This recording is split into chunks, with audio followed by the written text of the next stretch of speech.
Chris, so last time we spoke, you're at Bayern Munich. It was the end of the January transfer window.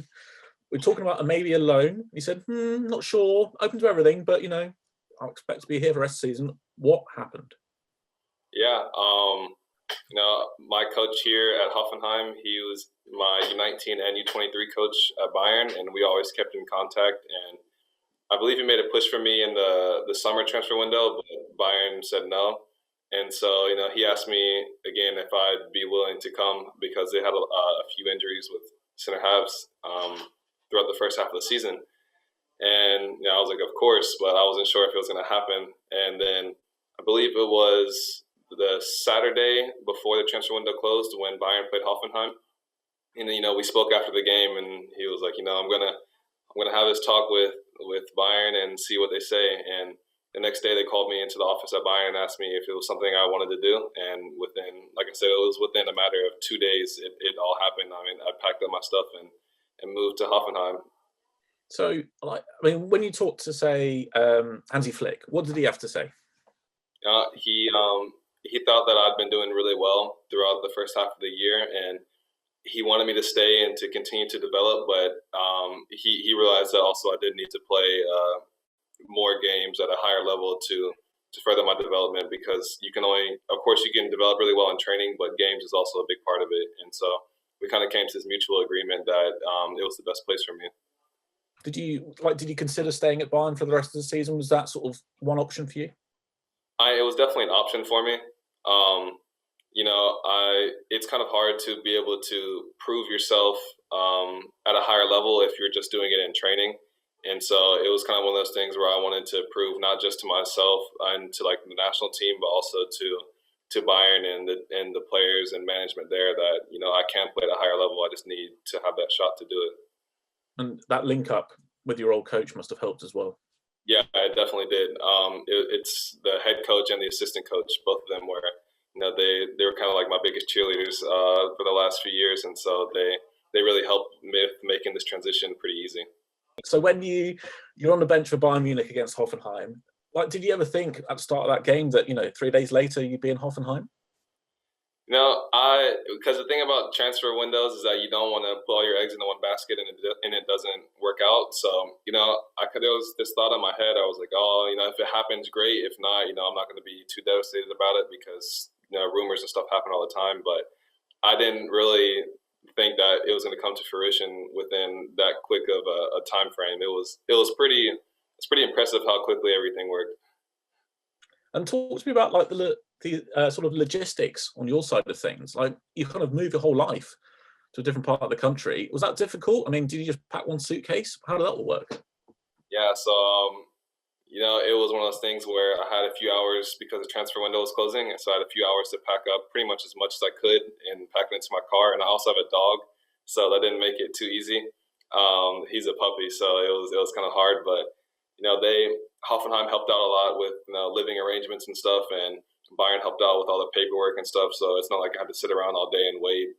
Pretty much as soon as I got the news, I went home, packed up maybe 3 or 4 suitcases, and I drove down here to Hoffenheim. And then I also made another trip a few days later on an off day. But it was pretty tough because I never had to do that by myself, and so just figuring out what I needed, what I didn't need, it was pretty hard at first, but I mean, I finally figured it out. What type of puppy have you got? It's a Legato. It's a Italian breed. They're called the Italian. They're truffle dogs. Is what they are. Wow, well behaved, or a bit mischievous? Sometimes it's well behaved. Yeah, I hear you. We've got a Labrador. She's 6 months old, and she's not well behaved. It's a disaster. It's hard work, man. So, I mean, what were your first impressions when you arrived at Hoffenheim? Was it sort of like first day of school feeling again? Sort of, kind of. When I first got there, so my first 2 days, they had off days, and then my first interaction with the team was at lunch. And of course, I was like, it's just like high school. Have to find your place at the lunch table. Just kind of feel everybody out. But I mean, honestly, everybody was so welcoming and everyone was nice. And it was really big that a lot of the players here speak English because we have players from all around the world, and so the common language is English. So that made it really easy for me as well. And what about sort of adapting to the tactics? Is there a way that you can fast track that? Do you like given a book? I mean, how do you sort of adapt from one way one team plays to another? Yeah, like I said, the coaches were my coaches from U19 and U23, so it was kind of some of the same principles that we used at Bayern because they try not to switch it up too much from the academy to the first team. But of course, there's different personnel, and moving from playing with four in the back to five in the back was a little different. But also, kind of just doing extra film sessions with the coach, or just having somebody send me extra film so I can look at it myself, and just kind of being a student of the game, watching old Hoffenheim clips, whether it's on YouTube or just on TV. I was trying to do a lot of that as well. And it's going pretty well. I mean, teams playing better, winning more games and the rest of it. I mean, how have you sort of seen your own form at Hoffenheim so far? Yeah, I feel like I've been pretty solid. Of course, every game I feel like there's something more that I could do, especially the first two games where we didn't necessarily get the best results that the team needed. But I think with every game, my confidence gets better, and I just feel really, I feel like I'm really a big part of this team now. Awesome. And when you sort of made the move, did you talk to Greg over at the US team at all? Was that sort of part of the consideration as well? Yeah, a little bit. Actually, it was kind of like a three-way between me, my agent, and Greg. And no, he's really supportive of it. He really just wants to see all of us younger, or just any of us Americans developing. And he knows that a big part of development is getting the game time. So he thought it was a fantastic move for me. And have you allowed yourself to think what might happen at the end of the season? I mean, have you thought that far ahead, whether you stay, whether you go back to Bayern? I mean, how does it all kind of fit in for you?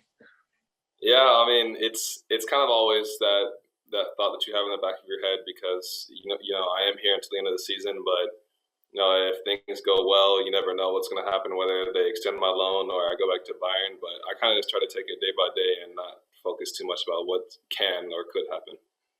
Yeah, and when Hansi Flick was talking about your loan, he was saying we did the same sort of thing with Lahm, with David Alaba when they were younger. I mean, that's not a bad bracket to be put into, is it? Alongside those sort of guys, that's pretty cool.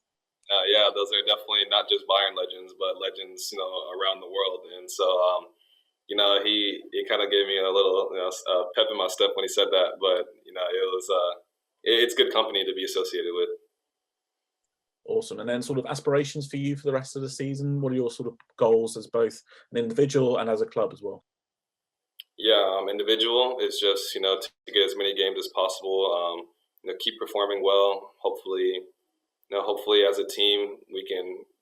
I mean, I know of course dreaming big is always sometimes laughed upon, but I think it kind of what makes big dreams so nice when you achieve them. I mean, we want to of course win Europa League.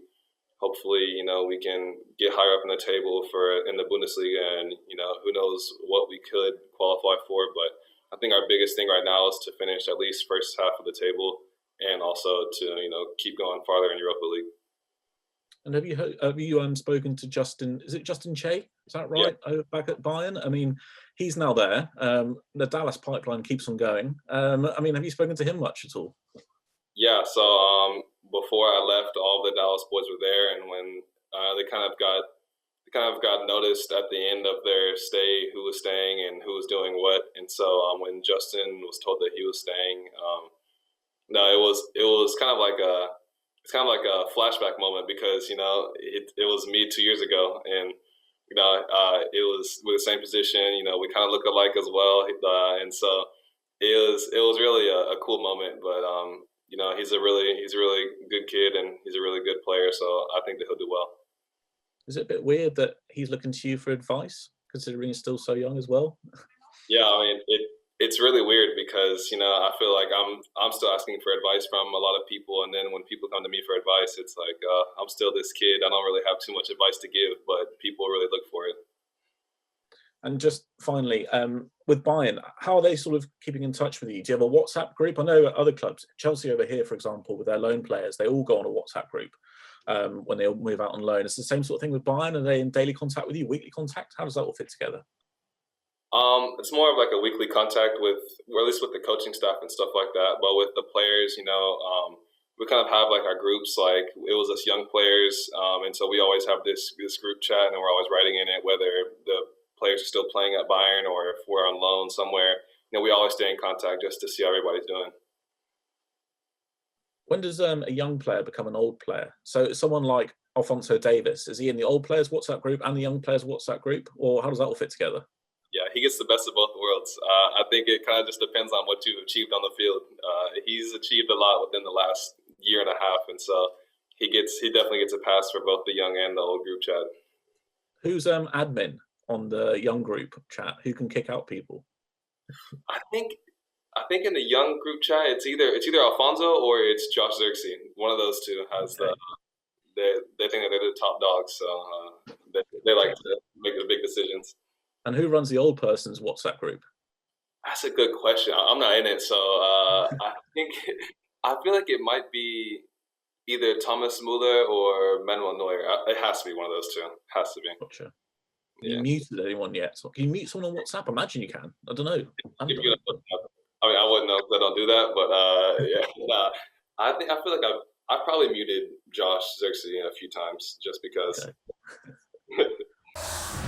Well, thank you very much for watching ESPN on YouTube. For more sports highlights and analysis, be sure to download the ESPN app. And for live streaming, premium content, and let's not forget as well, ESPN FC 7 days a week. Subscribe to ESPN+.